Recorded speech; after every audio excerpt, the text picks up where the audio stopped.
আজকের পাঠ পাঠশালায়। ছোট ছেলে গদাই, কিন্তু অবাক কাণ্ড, যা একবার শোনে সব তার মনে থাকে। দেবদেবী স্তব, রামায়ণ, মহাভারত, পুরাণের গল্প সব একবার শুনলেই মনে রাখতে পারে।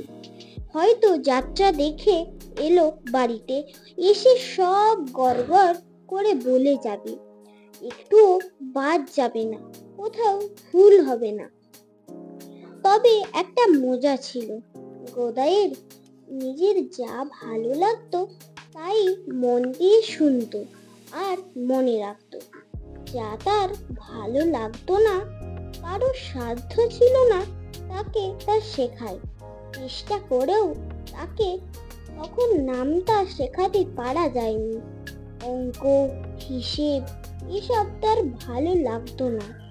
বড় হয়ে বলেছিলেন, ছেলেবেলায় শুভঙ্করী ধাঁধা লাগতো, দুষ্টুমিতেও কম যেত না গদাই, তবে কারো অনিষ্ট কখনো করতো না। দুষ্টুমি দেখে তাকে পাঠশালায় ভর্তি করে দেওয়া হলো।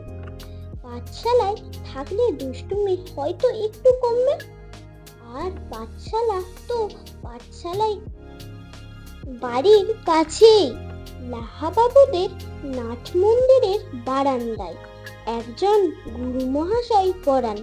সকালে 2 ঘন্টা পড়ার পর ছেলেরা বাড়ি যায়, আবার বিকালে এসে সন্ধ্যা পর্যন্ত ঘন্টা 3 পড়ে। 5-6 বছরের ছেলেরা কি আর এতক্ষণ পড়তে পারে? তাদের এতক্ষণ পড়তে হতো না, তবে পাঠশালায় হাজির থাকতে হতো। একটু পড়লো, একটু গল্প করলো, কখনো বা একটু দূরে গিয়ে খেললো। 5 বছরের হলো গদাই যখন ক্ষুদিরাম পাঠশালে পাঠালো, তখন গুরু মহাশয়ের কাছে দুরন্ত গদাই পড়ে, কিন্তু মন করে পালাই পালাই।